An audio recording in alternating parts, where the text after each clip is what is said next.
Magandang umaga, former Secretary Ronald Llamas, isang political observer at heckler. Magandang umaga po sa inyo, Secretary. Ng umaga, Alvin, at sa lahat ng iyong tigapakinig. Opo, anong basa ng mga political analyst at political observer sa ginagawang kilos protesta ng mga miyembro ng Iglesia ni Cristo? Ito ba'y may kaugnayan sa estado ng politika sa bansa, Secretary? Well, nangyayari ito sa isang unprecedented moment na meron kang unprecedented Senate crisis, no? Na maalala mo naman, no? Na kakaresolve lang in terms of leadership. Not the crisis itself, but yung leadership component ng crisis, no?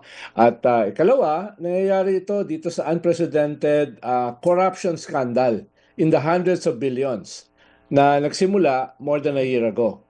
At ikatlo, nangyayari ito papasok sa isang unprecedented impeachment ng isang vice president.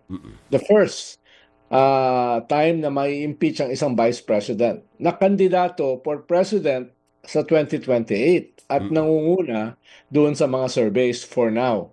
At ikaapat, nangyayari ito papunta ng SONA, yung first anniversary nung mahiya ka naman speech ni President Bongbong a year ago, kung saan siya yung naglantad nitong 15 malalaking contractors at yung mga politiko na involved dito sa massive corruption na ito. So very volatile yung political landscape nung nangyari itong malaking rally na ito kahapon.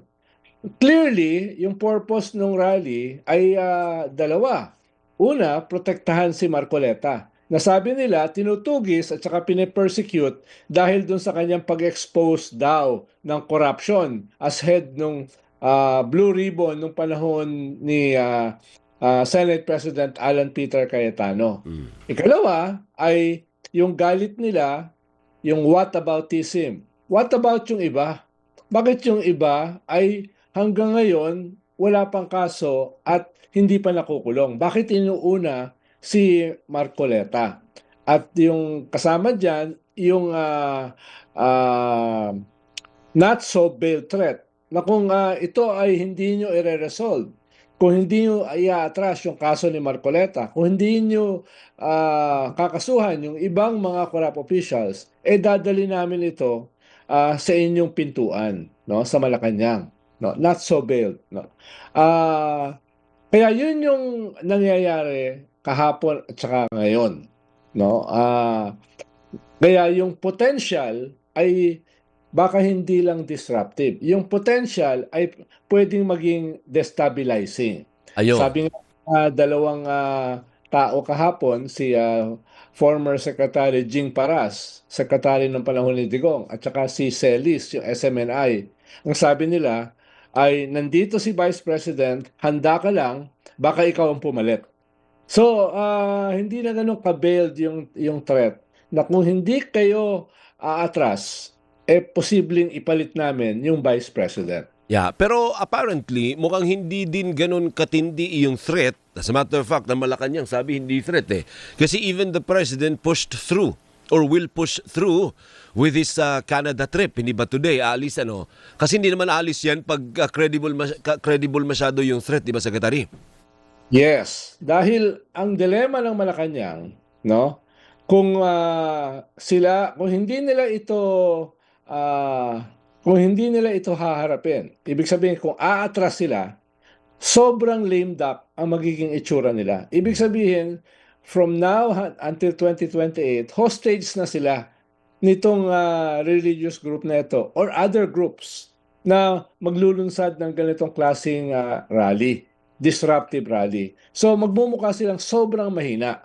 Kaya yung pag-postpone nila o pag-cancel nila nung speech ni President Bongbong do sa assembly ng FOCAP, Foreign Correspondents Association, ay hindi maganda yung itsura. Tapos kung ika-cancel pa nila yung state visit sa Canada na medyo major, talagang magmumukha silang umaatras at hostage. Lalo na kung hindi nila itutuloy yung kaso na sinabi ni Ombudsman Boyeng Remulla ay ilulunsad nila against Senator Marcoleta.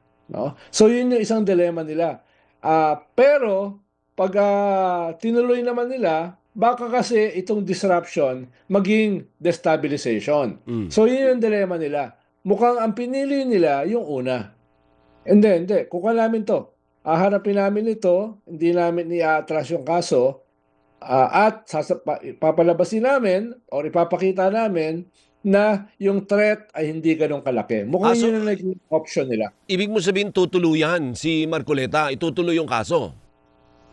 Yes, no? Yes, mukhang yun ang magiging posisyon nila. Pero gagawin din nila yung medyo delayed na proseso or pabilisin yung proseso dun sa ibang makakasuhan.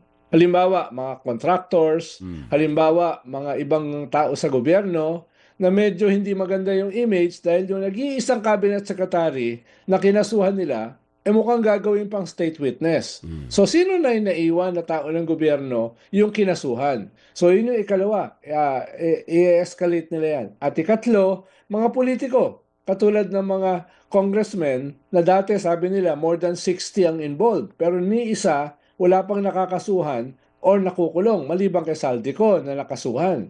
So, tingin ko, isasabay nila yung mga iba na yan, no, para matanggal yung image na selective. Selective yung kanilang mga kinakasuhan. Opo. Ang napabilis yung kay Marcoleta, bakit? Siya kasi yung umamin eh. Siya yung umamin doon sa indirect bribery na more than 50 million kaya plunder. Yung sinasabi nila na paano ito magiging plunder? Hindi naman ninakaw sa pera ng gobyerno o kaba ng gobyerno. Established na yan eh. Malinaw na yan sa batas eh. Kung maalala mo, Alvin, nangyari yan noong panahon ng ERAP. Yeah. Yung kanyang kaso ay galing sa private money. Yung mga weteng, di ba, weteng lords ang pinanggalingan. So, kahit galing yan sa private money, kahit hindi yan galing sa kabalang bayan, yan ay plunder. Pag more than 50 million, no? Kaya yun ang nangyari kay Marcoleta. Kaya mas mabilis. Siya lang mismo umamin doon sa kanilang television program o television network na tumanggap siya ng 75 million. At tumanggap siya hindi during the campaign period. So hindi siya campaign violation. Siya ay indirect bribery at more than 50 million plunder yon. Yeah. Sa isa na Established lang. na yan sa ating batas. Oo, pati sa pastillas, ganyan din yung nangyari. Yung kay Risa Ontiveros, ganyan din yung nangyari. Ano po. Pero, one last. Sabi ng iba, ito ay pagtatangka, attempt para mapatalsik si Pangulong Marcos at ipalit si Vice President Sara Duterte. Ito daw ay testing the waters kung kakayanin. Do you agree? Yes, iyan ay isa sa possible objective. At inamin yan kahapon ni Secretary Paras at saka si Caselis ng SMNI, no? Pero hindi naman yan lost sa atin eh, no? Na kung yung mga moves ng mga makukulong, yung moves ng mga may impeach, yung moves ng mga makakasuhan madadala sa ICC, lahat yan ay magko-converge. Dahil wala na silang ibang choice kundi pabagsakin ng gobyerno. No? Kaya hindi naman siya, ibig sabihin, hindi naman siya ganun nakatago. Na medyo obvious naman yan. Whether they will succeed, I doubt it. Dahil mukhang naglabas ng statement ang PNP, naglabas ng statement ang Armed Forces of the Philippines, etc.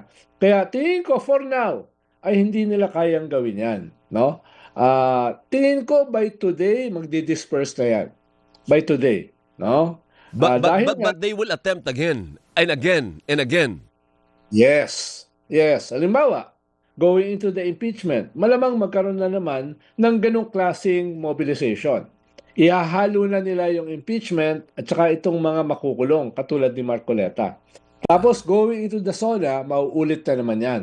So, ang mahalaga rito, ipakita ng gobyerno, siya ay firm, siya ay malakas, siya ay hindi kayang i-pressure. Pero at the same time, kailangan niya ipakita na kakasuhan at ipapakulong din niya yung mas marami na mga tao na involved dito sa corruption na siya mismo ang umamin. Siya mismo ang naglantad. Kailangan isabay nila yon, no? Or else, magiging vulnerable sila. Thank you. At magiging hostage sila forever. no? Hanggang 2028. Hanggang dyan muna tayo, Sec. Nag-overtime na tayo, pero maraming salamat sa insights mo. Mabuhay ka. Maraming salamat din, Alvin. No? Magandang umaga si former Secretary Ronald Llamas, isang political heckler/analyst. Naniniwala ka ba kay Llamas Bigornia? Oo naman. Ang bilis, ano? Ang bilis. Walang pag-aalinlangan. Walang Oo. patumpik-tumpik.